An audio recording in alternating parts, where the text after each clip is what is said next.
this episode of the Engaging Marketeer, I wanted to talk about how you pitch yourself when you're in a networking environment or in a sort of a meeting where there's lots of people there doing lots of different things. You've all been to networking meetings like this before. And the reason I want to talk about this is because I went to one specifically last week where there was probably 20, 25, maybe 30 people in the room, and it's quite an unconventional networking. It wasn't like a BNI or a for business or anything like that. It was quite an unconventional networking, and everybody had an opportunity to say what they did with a microphone. So they were given the microphone, and it wasn't really timed, a minute, 2 minutes, whatever, to talk about what you do. And most people tried to sell to the room. Most people said things like, and I'm going to make this up because there may have been people there listening to this now, and I don't want to offend anyone. Do I? No, I don't want to offend anyone. So some people said things like, hey, I'm a financial advisor. I help you manage your money. Come and see me if you want to make sure you've got lots of money to retire on when you retire, because I'll make sure you've got the money you need to retire on. Or let's say, I'm an accountant. If you're having trouble with your VAT returns or you're having trouble with your self-assessment, come and see me and I'll help you with your self-assessment. I'll help you do all of this. Essentially, they were selling to the room, one after the other, after the other, after the other. And that's not how networking is meant to work. You know, you don't go there to sell your services to other people. You go there to build contacts, to build referral partners so that they can refer you to their contacts, their clients, their customers. That's kind of how it works. Because if you sell your services to 20 people in a room, once those 20 people are customers of yours, what the hell are you going to do then? You know, it doesn't work like that, but so many people think it does. But then there were other people there who had clearly seen speakers before, or people who knew how to work a room, and they were trying to get engagement from everyone else in the room, trying to get them to buy into what they were doing and what they were saying. So they were using the classic raise your hand if statements. And this is all well and good when you know how to do it and when it works. So they were saying things like, raise your hand if you would like to have a lot more time in your life and you want to have a lot more money to do the things that you want to do with. And then they'd pause and nobody would put their hand up. But then they'd carry on as if they had. Yeah, so what you need to do is you need to contact me and I'll do it. What the hell was that?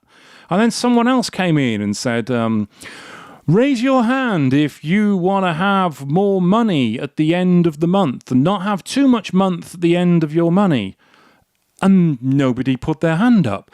And they just kept on doing this. And it frustrates the hell out of me because this is a good way of getting engagement. This is a good way of getting people to buy into what you're saying, to engage with what you're saying so that they're listening. You know they're listening to you, and you've got them. You've got their attention. You've got them on the hook, as it were. But if you do it in that way, it's just going to look really crap. Because if you say raise your hand if this, and nobody does, what does that say to everybody there? It's like, oh, he's still carrying on. He's still carrying on, trying to get people to raise their hand, and nobody's doing it. Nobody's buying into it. This is quite embarrassing. Maybe he's not very good at what he does. Maybe he's a bit shit. Maybe I won't listen to him. But that's how it was working. That's how it was working. So if you want to do that, and there's nothing wrong with doing that, you need to make the command after the raise your hand, firstly, something that everybody agrees with. Everybody's got to agree with it. There's no point saying, raise your hand if you want to have more time in your business, because not everybody wants more time. Raise your hand if you'd like to have more money at the end of the month. Not everybody needs more money at the end of the month. Some of us are doing all right. Some of us are quite happy with what we've got, or we know how to do it ourselves. So doing stuff like that isn't going to work. And then if you make the command really long, raise your hand if this, and then this, and this. By the time you get to it, it's like, what? What am I raising my hand for? Why am I doing this? You need to make it really short, really sharp, really snappy, and make that command instant. So, for example, it would be if you like getting lots of referrals from networks such as this, show me your hand. And put your hand up really tall. Pull your hand up really tall. Don't just sort of half flap it up as though you're trying to wave to somebody in a bar, but you don't want other people to see that you're waving to them, so you're not quite sure. So is that who I saw? Oh, no, that's not them. No, I won't do that. Your hand has got to be right up, right up. If you like getting lots of referrals from networking groups such as this, show me your hand. And then put it up. Yeah, who likes getting it? And make people put their bloody hand up. Make them do it. That's going to get you the buy-in. If you half-arse it, if you have no confidence in what you're saying and you don't put your hand up, it's not going to bloody work. If you make the command really long, raise your hand if you do this and then this and then this and then this, it's not going to bloody work because people are going to get bored by it. Now, I saw all these people doing this and thought, wow, people are really shit at promoting themselves, aren't they? There's a lot of people out there who just cannot speak in front of others in this kind of environment. So then I got to go,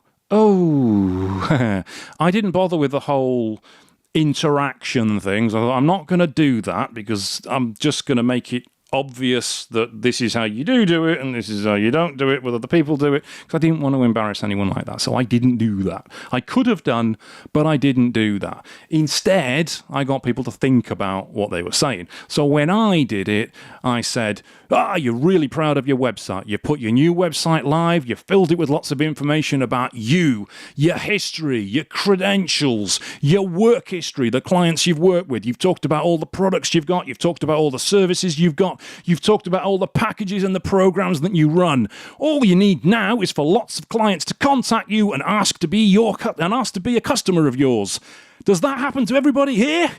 No, of course it doesn't. And then went on to explain that this is why it doesn't work. So it was a very simple question based on the fact that those who don't respond are the ones that you want to speak to. And it worked because I got people asking me afterwards, wow, what you're saying, it's really true.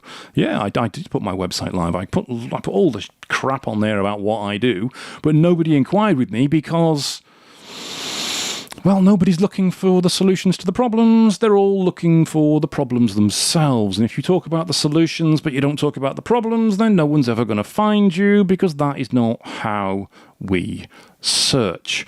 The point of what this podcast is that when you go to events such as this, when you have to speak about your services, you have to speak about your business, firstly, don't try and sell to the room. Because if you try to sell to the room, it is not going to bloody work. You're going to be wasting your time.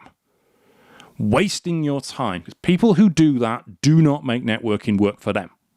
And secondly, do not try to get engagement from people unless you know how to do it. Don't copy what other speakers have said, what other people have said, unless you understand the mechanism for how they're getting that engagement. You need to make the commands that you want people to do to engage with you, whether that's stick their hand up or stand up or put both hands up or spin around or stand on their hands and do a headstand, whatever it may be. You need to make that command, firstly, something that everybody in the room agrees with. Not, I'm not sure. I don't know. Do I want that? I don't know. You need to make sure it's something that everybody in the room agrees with. Otherwise, you're going to lose most people in the room. And secondly, you need to make that command really short and snappy so that they instantly know what you want them to do and why you want them to do it. And then thirdly, you also need to do it. If you don't do it, you don't visibly show them what you need them to do, it's not going to work.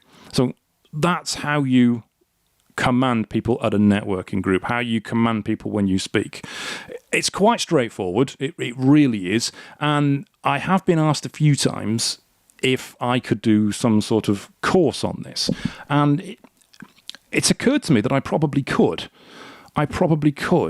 So it's something I'm thinking of doing. Now, as you know, we have engageweb.club here at EngageWeb, which is an online subscription platform which you can get for the first month, £1. So you join for £1 plus VAT, £1.20, and you get access to all of our online training. So at engageweb.club. And I'm going to start putting some stuff in there about speaking, in how to get engagement from people, how to pitch your services, how to get people to buy into what you're doing, how to get people to refer you, because I have a fair amount of experience with that. I mean, I don't know if I've mentioned I'm a TEDx speaker. Well, I don't know if I've dropped that in before. I've done stand-up comedy a couple of times. I've also won a stand-up comedy event. I do a lot of selling from a stage. I know how to do this. So I am going to start putting some tips into engageweb.club, some video tutorials on how to do presentations, on how to do speeches, in how to get people to buy into what you want them to buy into. So if you want to see this, get into engageweb.club. It costs you £1 for the first 30 days. And if you don't like it, you can cancel any time that you want. I'm easy. Go in, rinse it, leave after spending £1. It's up to you. And I will catch you on the next podcast.